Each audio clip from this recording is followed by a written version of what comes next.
Oh, I mean, LPL's road. been the we had obviously like a good amount of craziness earlier in the season. Yeah. With teams sort of things not going as planned, but then it hit playoffs in the LPL and absolute shenanigans were afoot. So yeah, so they're trying to take inspiration from that and saying we could do that too, bro. Yeah, that's what they're hoping for. So we'll see how things change as. It's always hard to predict. We're going into playoffs, so there's a lot of pressure on these teams. It's a best of 5. It's a first series. We've obviously hit a new patch. So expectation is some things will change, but I don't know how much these teams are willing to throw everything out when it is that first series. And sometimes things take a little bit longer to be figured out, and they might just end up sticking to a little bit of what they know. So far, we're looking at the bans, and not too much has changed up. I will say Orianna, Cassiopeia still open and available, and Karma still being banned despite a lot of those nerfs towards Enchanter atomization. Yeah. Still seeing that sort of prio on her being banned, even though she's kind of fallen off in terms of the ban prioritization even before this patch. Yeah. So, and those mid laners got a slight buff with the mid quests as well. So could see them taking over the games even more than they already do. Still have a lot of stuff up and available, but as second pick, they're going to leave 3 really strong picks. Orianna, Cassiopeia, Rumble available. Yeah. So looking like they want to trade some of those. The Ezreal ban away from Teddy makes sense. A lot of targeted bans towards Teddy and Gideon on the side of HANJIN BRION. They give the Orianna over to Roma here. We have seen ShowMaker willing to give over some of these strong mid laners and bring out some of his specifically prepared counters. I wonder if he's willing to do so again here, if he has anything prepared. But it looks like he's just going to go for the Viktor. We have seen the Viktor pretty popular into the Orianna, has a good lane into her. And taking the Jarvan away, denying that. There's no Ezreal as well to play into it, but no Jarvan Orianna to play as a combo. Now for HANJIN BRION, they're going to look towards the Naafiri. And we'll take that. Obviously, you can just disengage from the Jarvan pretty easily. Rumble going to come through as well. For the side of Dplus here, it could just go the Galio in this situation. Yeah, you can go Galio, you can go Cassante. I think Siwoo, those picks definitely fit him. I don't want to see any more, flanking veins, please. So just pick a tank that can deal with the Rumble, and we'll be good. Or instead, no, it's just going to be Cassante. Okay, so I'm not altogether too surprised, but things looking pretty much the same as last patch, especially that first series in these best of 5s. Not too much changes. But Aux, we had so many changes for the bot lane. Surely we're going to get some new stuff there. Well, we'll see. I definitely think there's a lot of picks, particularly on the side of HANJIN BRION, that would love some setup. And we obviously did see the changes trying to facilitate melee engages, so maybe an opportunity there to pick one of them. But who knows? Caitlyn ban going to come through from Dplus here. It is obviously Dplus who have counterpick in this situation, and the opportunity to potentially threaten there. Still a lot of those strong bot lanes available, like the Ashe Seraphine. Lucian Milio not had a look in either in this situation. Yeah, definitely a lot of focus towards the top side of the map. Ashe going to be banned away, so that takes away another strong duo. I wonder if, we've seen some melee supports here and there, like Nautilus, Alistair, even Braum came out a couple of times. I feel like when I think about it, I think those picks we've already been seeing, getting this boost probably just puts them in a better spot. Like we've been seeing MF Nautilus, Jhin comboing with them. If you think about just adjusting the weighting is going to make those feel better. But as I was saying before, the fact that you have the composition of HANJIN BRION already has picks that would appreciate the setup. Like Dplus comp already has a lot of setup with the Jarvan, with the Cassante. Whereas for the side of HANJIN BRION, Shockwave and Equalizer, they would love something that can set up that CC on their side. And the fact that they're banning the Braum kind of further suggests that maybe they're leaning towards that for Namgung in this situation. Now, if I'm Dplus, maybe one of the risks actually for them is I was thinking maybe they could go like a Lucian Milio here. But the problem is if you go Lucian in this situation and they take Milio, you can't go Lucian Nami anymore. And Braum's gone now, so they are going to pick the Milio. This makes sense because you actually can't go Lucian Nami because Mandate is dead. I mean, I guess you could, but I think Nami's significantly worse with the changes to Mandate. Yeah, absolutely. And I mean, now, there are worlds where you could try to steal away the Lucian and play some kind of weird lane, but that really does kind of hamstring you. So instead, they're just going to play Xayah Rakan. It's a little bit of a throwback here for these guys. Maybe some Guardian for that Rakan. Oh, I think this is cool. He's getting his stretches in before hyper carrying. So instead of going for the Lucian Milio, because I think playing a low range carry into this composition of HANJIN BRION, it's tough. It's difficult. The Jinx Milio gives you a lot of range. Jinx often played into the Xayah, can just outrange it.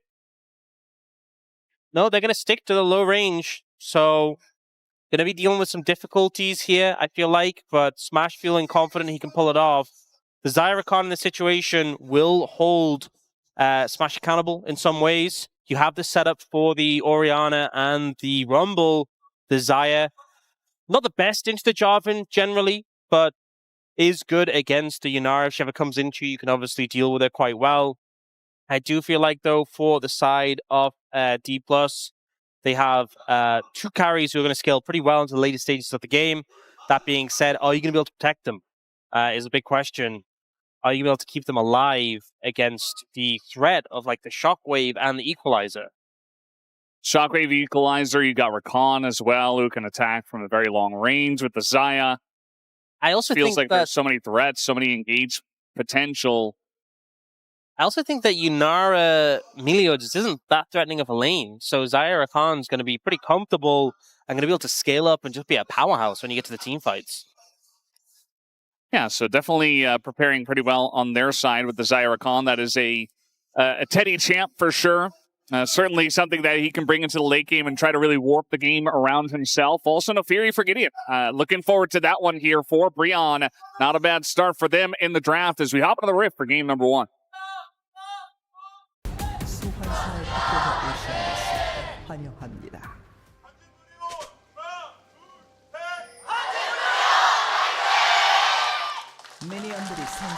All right, game number 1 of Road to MSI. It's round 1, game 1. These two teams got to fight through so many best of 5s if they want to make it to MSI, and so many fantastic teams. Bro snuck in, but all you need is to get in. If you get in, we've seen so many playoffs and so many roads to MSI go very wonky, and I really do believe that anyone can do it on the right day for them.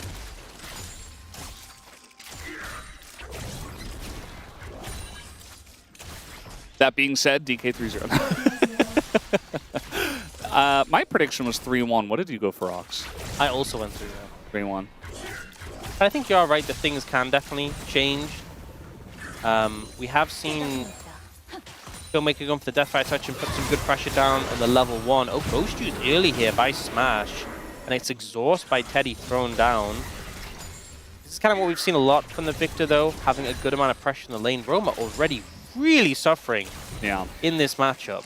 I mean, Roamer, we definitely know what he can do, and his return to the LCK after being subbed out for quite a while, and Loki coming in, was great. You know, we were all excited for him, but I do feel like one of his weaknesses is definitely his laning phase. It doesn't feel like he sets himself up to be in a position to carry, but he can carry very well, but needs to get through ShowMaker's Viktor first.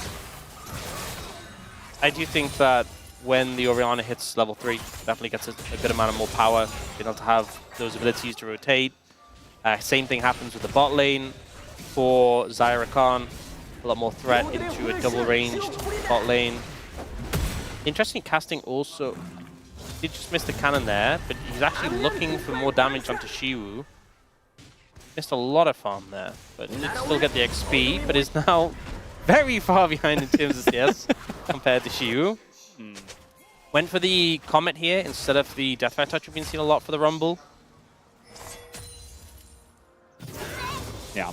I mean, in terms of utilizing the change to the Arcane Comet with the range and stuff like that, you know, he's got the Harpoons, which are pretty long range, and then, of course, the Equalizer. That can get some value from that. Just good for getting some poke down, as now the bottom lane is kind of in an even spot, but it does look like Teddy and Namgung are trying to push a little bit and get in here, but instead now GIDEON going to go up in the air. They're trying to turn onto Lucid as he will flash the knockup. They just want to win the fight instead and spend the flash to do that. And you can see that Smash is kind of zoning Teddy away here. In the mid lane, a battle for Prio as well, as GIDEON is coming in, doing a lot of damage to Lucid already. The smite goes to GIDEON, and Bro will win on the fight here for the Scuttle Crab. Looks like Career gets away as well. Yeah, little... I mean, it's not too risky because you're playing Jarvan, so you can flag and drag away. But a little ambitious from Lucid to try and go for the Scuttle after being forced away and baiting that flash. So I like the fact that Bro contested that. I'm like, no, we burn your flash, you have to back off. I think, honestly, maybe Lucid should have just moved immediately to the top Scuttle, and he could have secured that, because now GIDEON ends up getting both. So he's feeling really good about that situation. It's kind of how you're feeling when you have that Rakan compared to a Milio, and especially with the Naafiri as well. It's very difficult for a Jarvan to play out those skirmishes and get on top of the Naafiri. You can just avoid a lot of your damage and your CC. Yeah, nicely played by Bro. It does feel like a lot of our weaker teams in the LCK will kind of just overforce it on a scuttle fight, especially when they're not really in a position to do so. But Bro, very nicely playing it slowly, plus identifying that they were in a position to actually fight that. So nicely done for them. Definitely a good sign. And Romer was also able to push ShowMaker out of the lane while that was all going on. So not so bad from him either. Romer doing much better now. He's gotten some levels behind him. I think just the early levels, Viktor is such a problem on that early prio. And doing a good amount better now in this situation. So not too much of concern. First Dragon going to be Chemtech, so feeling pretty good if you can prio that one and avoid the dreaded Chemtech Soul. Career comes in, says hello, throws in a shield. I just hate that. I hate, you know, the worst is Soraka, when like you've been trading kind of evenly and Soraka just walks in the lane and just heals them to full HP. Or the ult just to heal them. Yeah. Doesn't even show up. Bothersome. It's not fair. Diddley can do that too as a jungle. Yeah. I mean, now ShowMaker's ahead in HP. The shockwave to clear the wave. That's what he's forced to do after the heal gank. Yeah. And he doesn't have TP, so Romer at this point in time is just kind of gone and not part of the fights. Now GIDEON is going to be pushed out a little bit, takes a couple more autos. He's getting low. Could be potential for DK to look for this first objective of the Drake. I think they should go for it. They have prio bot, have prio mid. This is good timing. GIDEON has to recall, so everything kind of coming together well. GIDEON getting forced away, prio mid, and actually they're opting not to go for it. So I guess maybe if he goes back to his jungler, he can hit level 6 and then try to fight over it. But I think maybe that was the concern in this situation, is that ShowMaker wanted to recall, and they thought if GIDEON comes back over and they the Scuttle's going to spawn soon and GIDEON can get 6 of it. I guess that's the thought process in that situation. Like, the timing wasn't quite there, and the fact they missed those 2 Scuttles earlier may have been the ultimate cost in that situation. So the consequences from earlier. Yeah. You can see that Lucid took his blue and he's still not level 6, so it's going to take him a little bit more time to do that, as the storm is going to come down and even the stun going to land on a Romer. So he's essentially just pushed out a lane now. Again, still doesn't have TP, but, you know, definitely good pressure from ShowMaker, but they're not converting into objectives just yet. There's the knockback. Siwoo, he says, you know what, actually, never mind. I'm not going to go for the all-out. Just kidding. Yeah, was looking for the window, it seemed like, but doesn't commit to it. And now Gideon's in the vicinity. Yeah, this is going to be the hard landing. I mean, with the ward there, he gets, you know, good information early. This dragon is warded. It's going to see that and say, you know what, never mind. I feel like both sides are playing this very carefully. Yeah, this is very cautious, it feels like, in this situation. ShowMaker again going for a reset. He had a pretty big HP advantage over Roma earlier, but I feel like Dplus just not wanting to overstep and be punished in this scenario. Feels like there was definitely some windows here where they could have gone for this. Now, Grubs has spawned on the map, and remember, they were buffed pretty substantially on this patch. The damage has been increased by 1/3. The health of the Grubs themselves. Gideon Grubs. Gideon Grubs, there you go. He knows. I mean, I say he knows. Gideon loved his Grubs even before the buff, so don't be fooled. He might have just taken them anyway.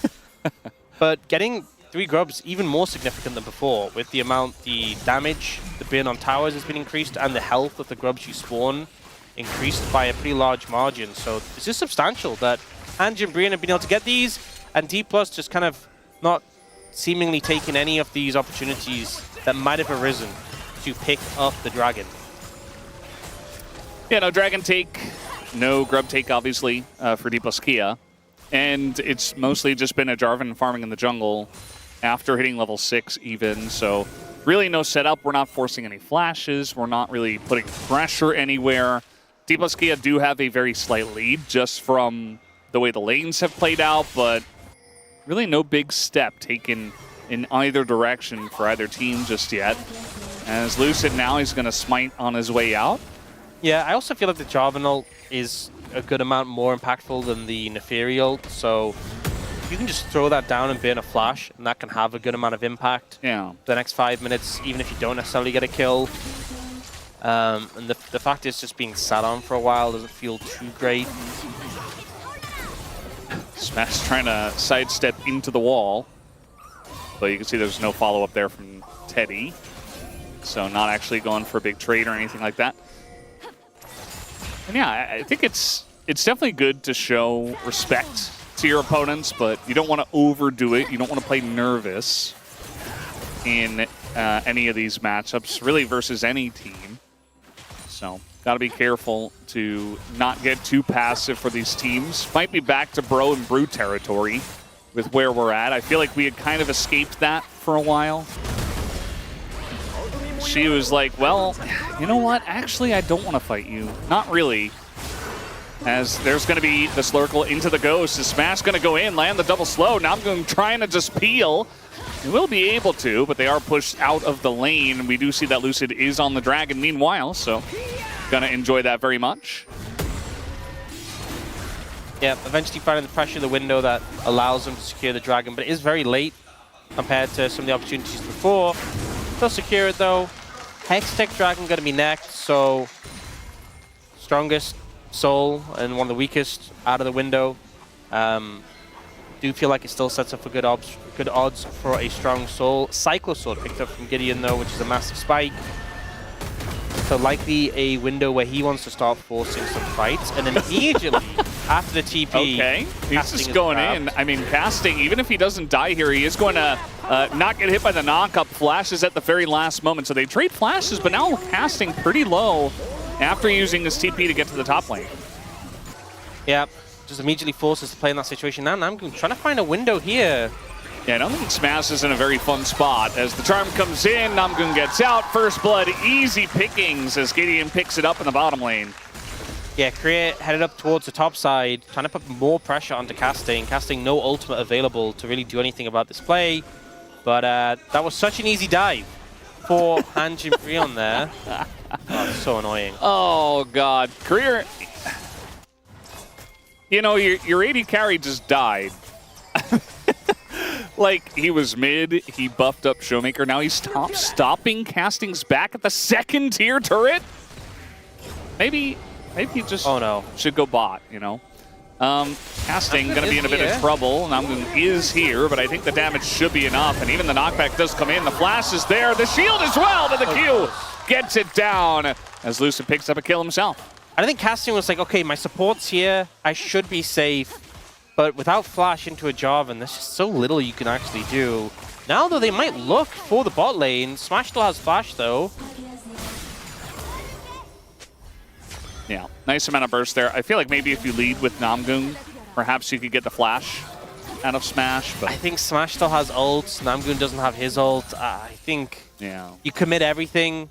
Maybe you force a flash, but they're unwilling to overcommit and go that heavy. At the end of the day, we'll just chunk him out a little bit, force him back.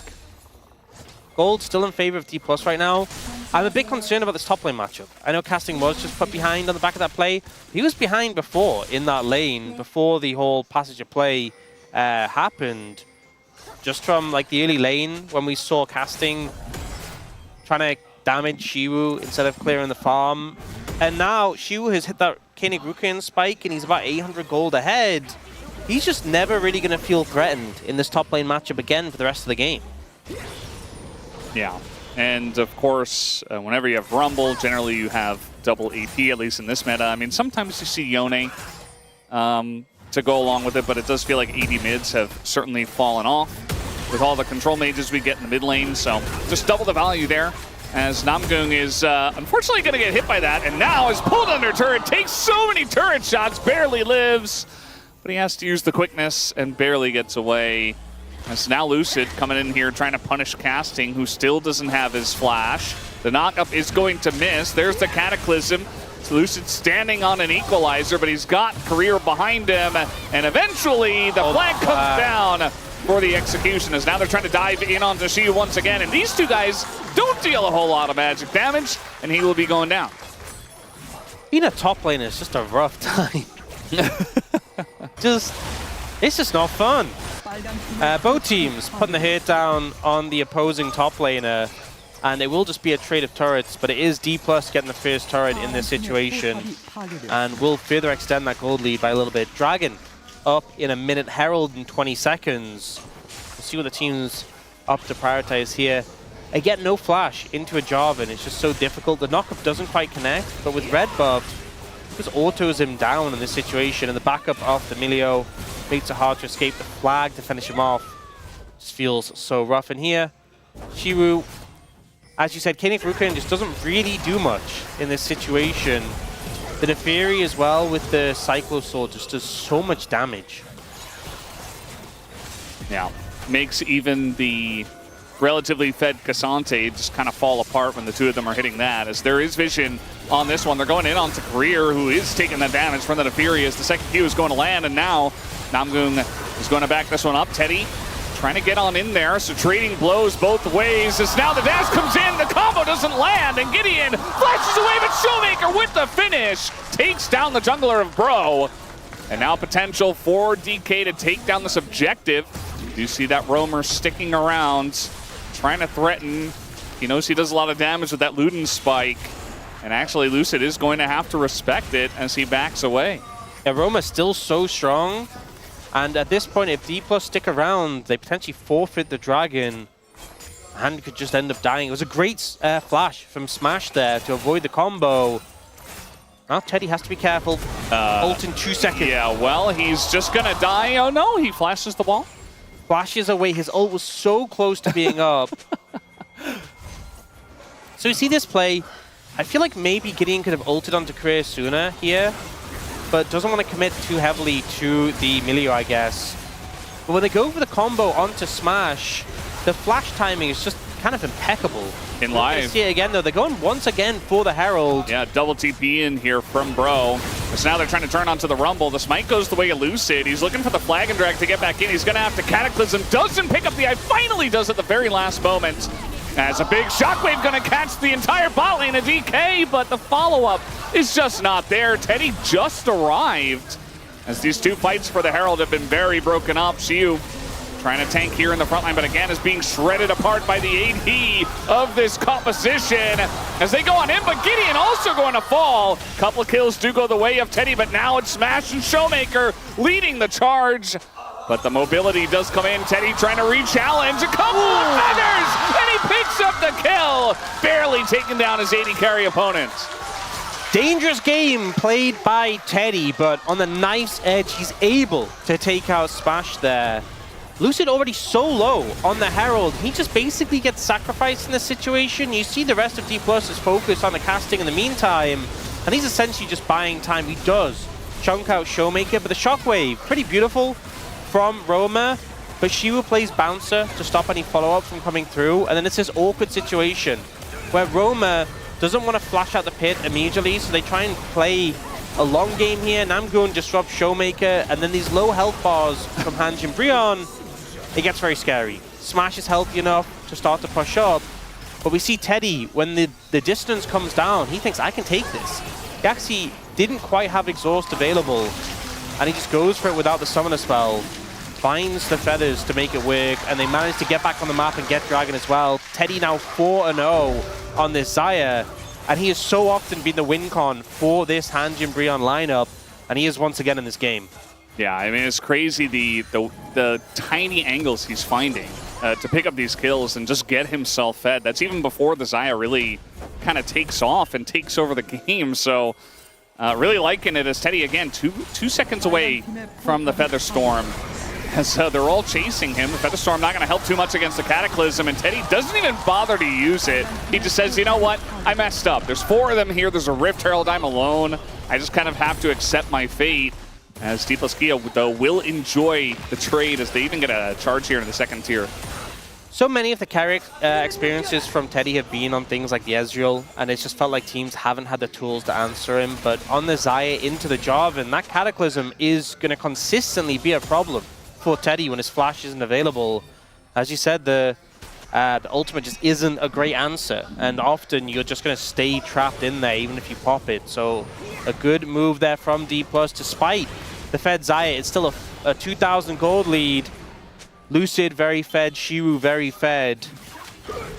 Siwoo is very much in no man's land. He's being chased by 3 people here, as even the charm is going to come down, the equalizer as well. Triple knock-up. He's trying to taxi his way over the wall, but the flash on him from Namgung, they still don't get him low enough as he dashes under the turret. The knock-up is there, and even the shield comes in to nearly save him. Makes it interesting in the 1v3, but they do get the kill.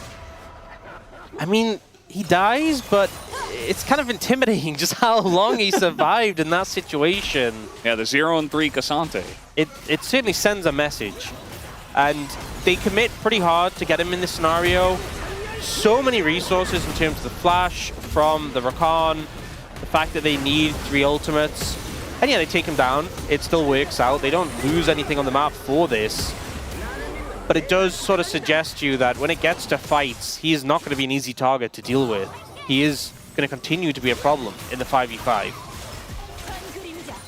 Yeah, they're really going to need Teddy, mainly, especially once he picks up that finished Last Whisper item, which he is going for third. He's going to be the main source of damage into this Cassante. I think going for that immediately makes a lot of sense. The fact GIDEON has the Black Cleaver also makes a lot of sense. I mean, Naafiri great at stacking that as well with the bleed, so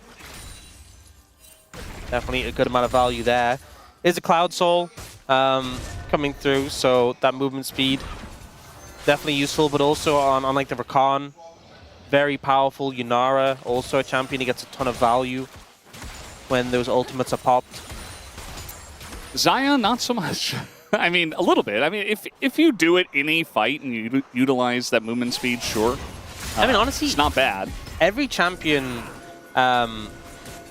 just gets value from the passive movement speed, but honestly, Xayah, you ult and then you get that movement speed to reposition for the feathers. There's champions who get like nothing from it, like Xerath. Xerath is like the worst. But I think he's number 1. Xayah is still decent. Yeah, I think where my brain was trying to go with that is that he still has to deal with Cataclysm, so Cloud Soul isn't going to help him there. But yeah, that's fair. If it's in a fight where Cataclysm is used, or he has Flash, he's definitely going to be getting value out of that Soul. So definitely going to have both these teams fighting over it, as I think we've kind of escaped our Game 1 jitters and passivity for both of these teams. Definitely feels that way. Oh, Lucid. Felt like they were collapsing onto him, but he does just flag and drag away. The poke comes down. a minute until the Dragon. A lot of the back and forth was around this Baron area. You can see Dplus managing to get some vision into HANJIN BRION's jungle there, but now imagine the setup is coming onto the Dragon area. You can see pings from both sides coming down. Create already moving in to get some wards as HANJIN BRION open onto the map.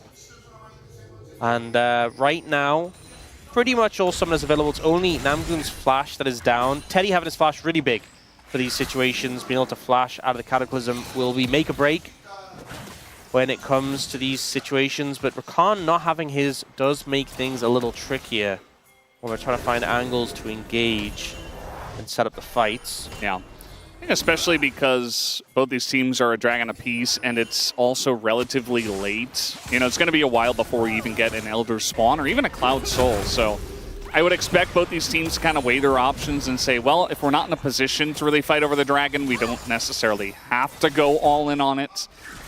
But at the moment, I mean, you've got ShowMaker and bot, you've got K'Sante top. There is a way for DK to try to get in here.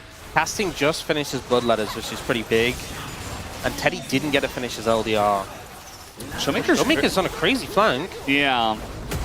I mean, Casting can easily just zone him away and equalizer back on the fight. So that's going to be the Drake, the way of Bro. And I think the positioning here for DK, not the best. And they don't commit, which I think is definitely the right call.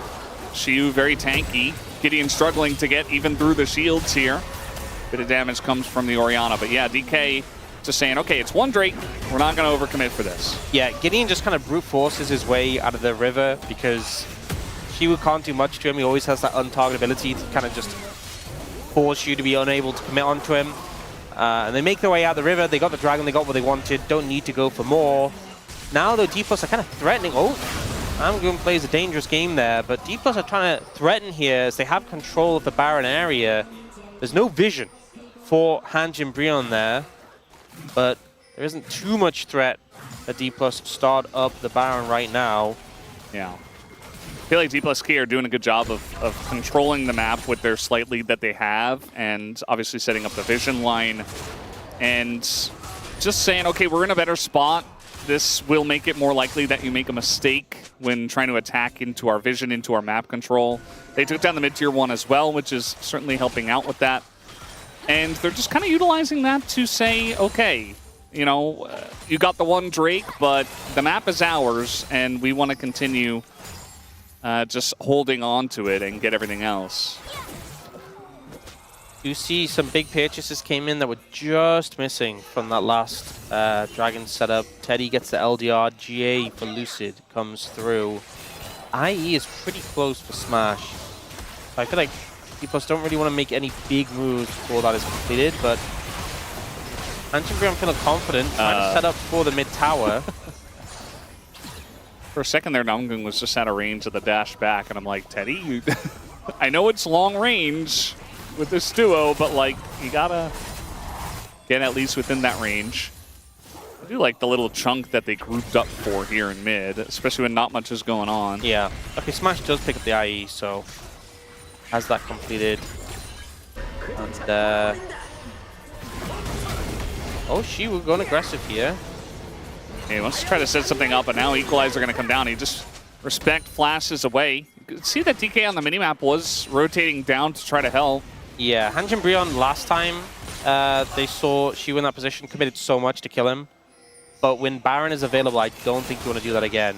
But also Siwoo doesn't want to die, so he just flashes away. Become a bit of a slower game. Both teams kind of posturing a lot, back and forth, ebb and flows of pressure and vision. It's still Dplus who have the gold, and you can feel like the map control right now. And Bro just trying to find a way in to make sure they have presence in the Baron area. Yeah. I like the way that Lucid is playing in this very passive game where he's essentially just a human ward. Like, he knows that they don't really have a lot of threat onto him because he has Flag and Drag. He just holds on to that. He has Flash. He's ahead. He's the most ahead out of anyone. He's very tanky. Well. He has GA. And so he's just like, you know, I'm just going to put my flag down and see exactly where you are. And there's really nothing you can do about it because you're never going to punish me. So I just stand in your face and we get extra information. Wow, Namgung, the patch note reader, has Locket Zeeks. Wow. I mean, Honestly, you could probably just build these on Rakan before this patch, but we don't. It feels like we don't have the best patch note readers in the world here at the LCK, unfortunately. yeah. I've seen many a player reading them like before we go live. It is what it is. Let's be real. We've had some players reading the LoL wiki in at Worlds during a semi-final, reading what Dr. Mundo's abilities do. So yeah, it is what it is. That was a thing. No judgment here. I think especially when you're a support for this patch, it's like, hey, there are some big changes. You should probably know about them, even if you're not playing a champ that directly benefits from them. As it really does feel like we've entered true bro and brew territory. We have kind of been sitting here for 5 minutes, and it's been the same gold lead. You saw that gold graph was very just kind of flat lines there at 2K. Wonder how much damage Lucid has done with the, the red smite burn, yeah, and just hitting people with his flag constantly. I feel like he's gotten so much poke damage off that. Oh, they want to go for this. They're going in on the smash. There is the combo, and the Yunara just disappears, bro. Takes him out just like that, and now Career is kind of just dead meat as well on the backside of this one. Double kill for the Naafiri. Siwoo's really trying to put to the test how tanky he is as the Equalizer comes in. They're trying to turn on a casting, as it might be a trade of top laners, but no, casting is going to live. And bro say, okay, let's group up and look for this Baron. The bro and brew just suddenly starts to roast Dplus. ShowMaker trying to get some damage down. Now, there's still a chance of a smite steal, and ShowMaker has a lot of damage, but it's 2v5. It'll be hard to pull this off, and Namgung has the sustain for the Gleaming Quill. Oh, they're looking for Roma. Yeah, I mean, the turn here as well. They don't have a lot of ults on their side, as look at them. He's just trying to get the GA and the Cataclysm so ShowMaker can do some damage. Roamer's getting low as Lucid goes back in, picks up a kill, but now ShowMaker no mana, and Lucid also will eventually fall, it looks like, unless he does flag and drag over the wall. Gideon on the chase, 5 seconds on the ults.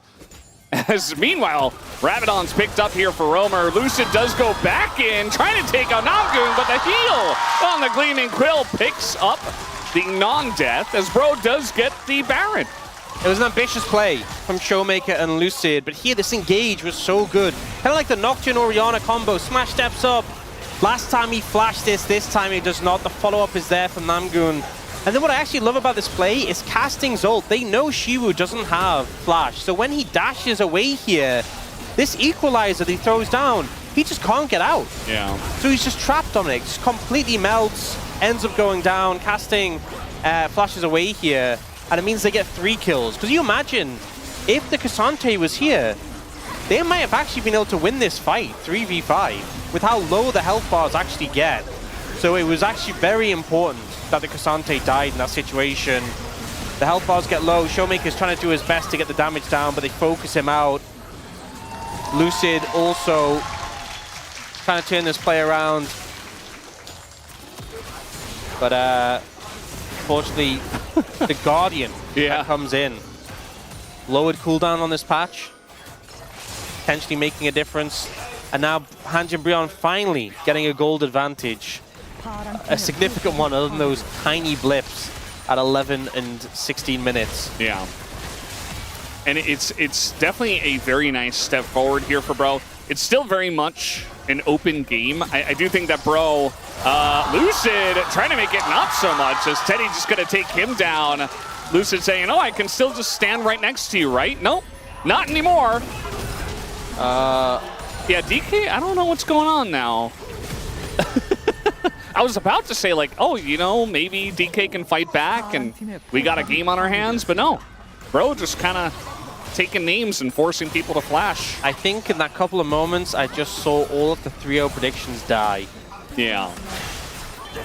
I think that's well said. I mean, Dplus Kia, they've been very unpredictable. I say that. This year. The 3-0 Dplus predictions, 3-0 bro predictions, still feeling very alive. Not that we had any on our broadcast. Well, we had the fake G-Sun one. We could maybe give that one to her. As now Siwoo is going to push back Namgung, but Namgung is Rakan, so doesn't really care. Big shockwave on it too. but no follow-up as they're backing away. Dplus just not really handling the pressure from HANJIN BRION well. Baron power play 4,300. When we came back after the replay, there was about a 700 gold lead for HANJIN BRION, and you can look at that gold graph. Sometimes teams get Baron and they get a little bit of gold. They manage to get, you know, a couple of structures here and there, but it's like, how impactful really was it? This is an example of a situation where Dplus just kind of bled out a good amount. Weren't really able to stop the flow, and HANJIN BRION now have a massive advantage. There's Baron in 2.5 minutes, there's Dragon in 2 minutes 40, and it is Soul for them. Teddy also has his core items completed, 100% crit chance, has the IE, has the LDR, and by the time we get to those next objectives, he will also have GA completed. So he is extremely strong.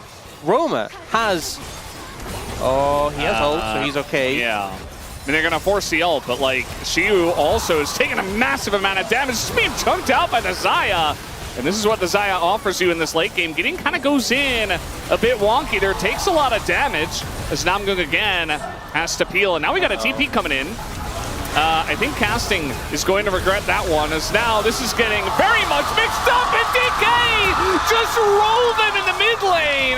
As bro, that is not the way you win after the Baron power play. I'm lost. Dplus win the game. They just, wow. They just win the game, just like that. Wow, well, I guess the 3-0 predictions are back on the menu. I really don't know what to think after this. As GIDEON is going in, he's got GA. I mean, maybe he can clear a little bit, but yeah, it's just floundering as a big mistake for Bro in the mid lane. Mixing it up with Dplus Kia, who immediately call their bluff and shut him down. You don't instantly kill the Yunara, you're not gonna have a clean fight. And Dplus Kia to say, sit down, we are the higher seed. Unprecedented levels of caster cursing. That was, yeah, I'm shocked at my own powers to just pierce a team in that way.